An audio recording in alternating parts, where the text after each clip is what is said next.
Smart FM. Smart Career. Dalam perjalanan hidup seseorang, ada kalanya kita mengalami luka. Ketika jalan dari kecil sampai dengan ada di titik Anda sekarang, gak mungkin tanpa luka Anda bisa melalui itu semua.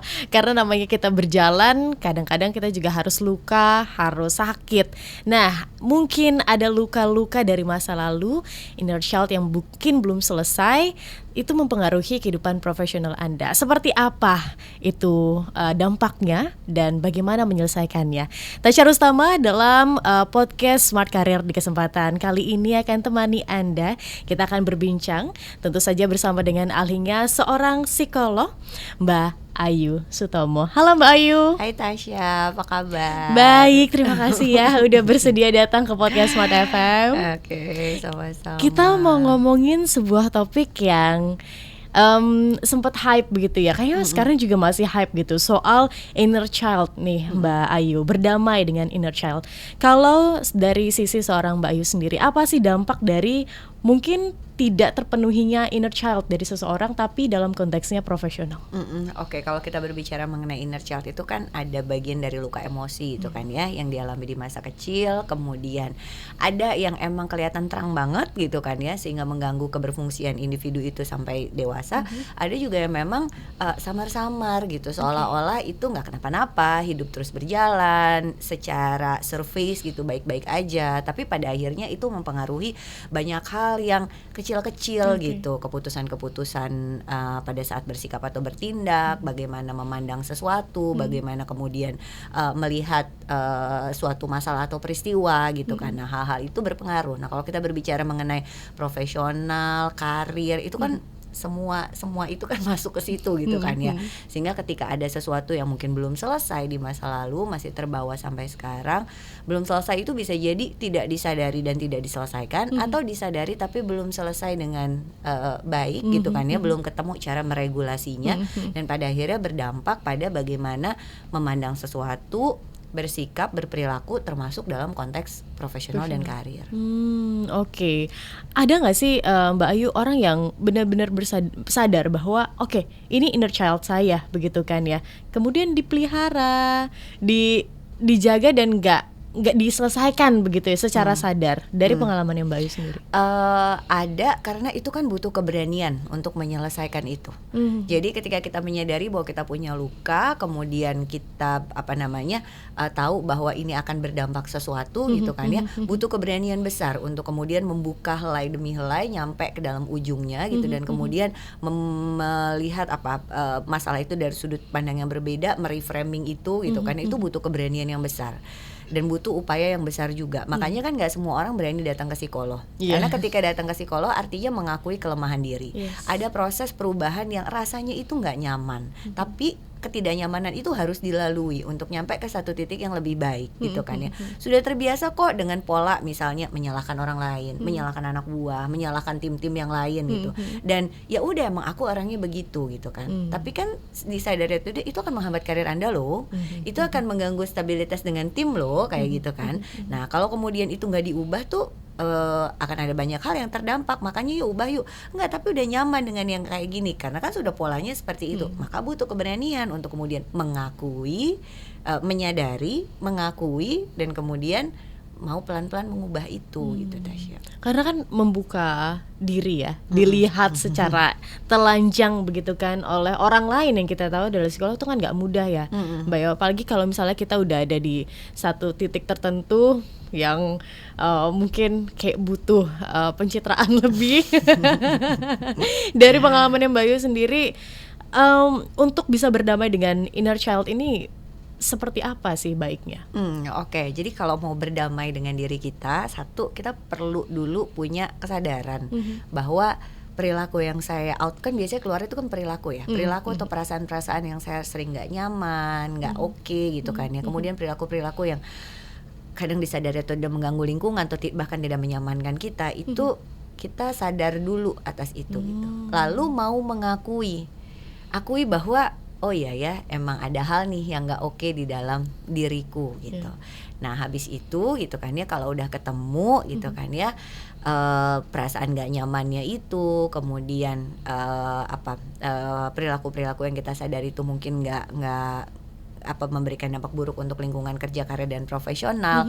Setelah diakui, perasaan nggak nyaman itu dirangkul, diterima bahwa oh ya aku nggak oke nih di aspek yang ini. Nah setelah itu kalau memang membutuhkan bantuan dari profesional, nggak apa-apa untuk datang ke profesional, menggali itu sumbernya dari mana, kemudian dibantu untuk membawa itu ke kesadaran, dan kemudian dibantu untuk membuat pola yang baru dari yang dulu. Karena inner child itu akan related pada terbentuknya sebuah pola atau belief system atau satu keyakinan tertentu yang kadang itu dibentuknya dari masa kecil kita. Dimana otak anak kecil itu kan belum seperti orang dewasa yang mampu membuat justifikasi yang tepat terhadap satu peristiwa. Diserapnya as it is aja sama si anak kecil itu, nyantel di otak emosi yang kemudian terbawa secara tidak sadar sampai ke situasi yang sekarang. Sehingga pada akhirnya ketika berhadapan pada situasi yang saat ini, seringkali yang nyantel tuh masih yang dulu-dulu perasaannya. Perasaan takutnya masih takut yang sama, cemasnya cemas yang sama, khawatirnya khawatir yang sama gitu, marahnya masih marah yang sama. Padahal tanpa kita sadari bahwa the situation is different. Dulu kamu adalah anak kecil yang tidak berdaya. Sekarang kalau ada orang yang misalnya mengkritik kamu, bukan berarti kamu harus langsung marah dan defensif sebagai bentuk dari perlindungan diri atas luka yang muncul di masa lalu. Sekarang ada loh cara lebih baik sebagai orang dewasa yang bisa kamu lakukan untuk berhadapan dengan situasi itu dengan lebih baik dan adaptif. Larinya nanti lebih profesional pada akhirnya. Nah tapi kalau misalnya yang dulu itu kita nggak mau tahu itu datangnya dari mana, kita nggak mau akui, kan gimana kita kemudian mau memproses itu dengan cara yang berbeda gitu. Jadi kita melihatnya gitu. Oh baik, apakah selalu konteksnya hal-hal yang negatif atau kurang nyaman kalau kita berbicara seputar inner child? Enggak sih, sebetulnya kalau misalnya seringnya seperti itu, tapi kan kita individu punya pengalaman-pengalaman positif dan pengalaman-pengalaman negatif ya gitu. Walaupun seringnya ketika berbicara mengenai inner child itu dikaitkan dengan luka-luka emosi, baik yang disadari ataupun tidak. Tapi kalau mau melihat berimbang gitu kan ya, sebagian individu kan kita gitu pasti punya pengalaman yang positif atau pengalaman negatif bersama dalam proses pengasuhan kita terlebih dahulu gitu. Walaupun kalau kita bicara mengenai luka atau inner child wound kan bilangnya luka masa kecil kan. Itu terkaitnya karena luka gitu. Kerap kali dikaitkan dengan pengalaman-pengalaman yang kurang menyenangkan seperti itu. Oke, berarti kalau misalnya udah muncul perilaku-perilaku yang tanda kutip di luar batas, misal suka marah-marah atau suka ketakutan kalau misalnya menghadapi sebuah situasi, atau mungkin sulit untuk, tadi juga sempat disinggung, menerima kritik, itu salah satu dari adanya luka masa lalu atau masa kecil begitu ya Mbak Ayu? Mungkin bisa disebabkan oleh hal tersebut. Tapi itu butuh melihat ke dalam lagi begitu ya sebenarnya persoalannya apa begitu. Sebenarnya persoalannya apa, kondisinya gimana gitu. Sampai titik mana kita bisa tahu kita butuh penanganan dari profesional. Ketika itu sudah mengganggu kita baik secara untuk diri kita, jadi sudah mengganggu diri kita, untuk diri kita maupun relasi kita kepada orang lain. Jadi ketika kita sudah mulai merasa nggak nyaman dengan itu, kemudian itu sudah mengganggu aktivitas keseharian kita, kayak misalnya kok dengan beban kerja yang banyak orang mampu untuk lakukan sehingga bisa speed up karirnya sampai satu titik tertentu, kok saya selalu berhenti di satu titik kemudian aduh kayaknya nggak bisa deh, akhirnya jadi cuma sendiri, capek sendiri, itu kan udah mengganggu kita. Atau bahkan ketika pada akhirnya memutuskan untuk takut pada saat itu berangkat ke kantor karena satu stresor tertentu yang hadir di satu situasi atau kondisi gitu kan ya, sehingga pada akhirnya membuat kita jadi kurang produktif, aktivitas keseharian juga terganggu dan terhambat. Itu kan sebenarnya udah sign ada apa nih gitu kan, kenapa seperti itu kayak gitu, atau mengganggu relasi kita dengan orang-orang sekitar. Ketika sudah banyak yang mengeluhkan, pasangan misalnya, orang terdekat, atau anak, kemudian mungkin satu tim kerja yang pada akhirnya sering terganggu dengan itu semua gitu kan ya, kemudian mulai mengeluhkan gitu, ada baiknya untuk kemudian kita review deh ada apa sih. Karena begini, mungkin ketika sampai hal-hal yang ringan, hal-hal yang mudah dilalui, nggak semua orang mungkin bisa, tapi ketika kita sudah sampai di titik tertentu, apalagi mungkin untuk smart listeners yang sekarang mendengarkan ada di titik yang top level management, ini kan pressure-nya kan luar biasa ya. Nah, kalau misalnya mungkin ada yang memutuskan untuk oke, nggak apa-apa lah, saya nggak perlu menyelesaikan inner child ini ketika sudah sampai di titik itu, karena ini yang justru bisa membantu saya, mendorong saya untuk sampai ke atas. Ini gimana kalau dari sisi psikologis, Mbak Ayu? Menarik deh, itu karena memang sering terjadi gitu kan ya, pada saat kemudian kita konsul gitu dengan certain level gitu kan ya, ada belief system atau ada keyakinan bahwa gitu cara nggak salah sih, tapi cara yang saya yakini inilah yang membantu saya justru meraih posisi saya sekarang dan meraih keberhasilan saya sekarang. Tapi sebenarnya kalau kita melihat manusia yang sehat secara psikologis itu kan bukan yang hanya melihat hitam atau putih. Cara ini berhasil ya udah, ini terus dan ini udah membantu saya karena kayak gitu, bermacam-macam gitu kan ya. Tapi kan kita harus melihat satu dinamika psikologis yang sehat itu sebagai satu hal yang dinamis. Jadi ada dinamikanya gitu kan ya. Dulu mungkin berhasil waktu menghadapi generasi yang sebelumnya gitu kan ya, dengan pendekatan yang seperti ini. Tapi kemudian ketika berhadapan dengan generasi yang sekarang nih gitu kan ya, kok banyak benturan-benturannya ya, banyak mulai berubahnya ya. Artinya kan sebetulnya satu keyakinan yang kita yakini bahwa justru dengan cara inilah saya berhasil. Ntar dulu, the situation is different now.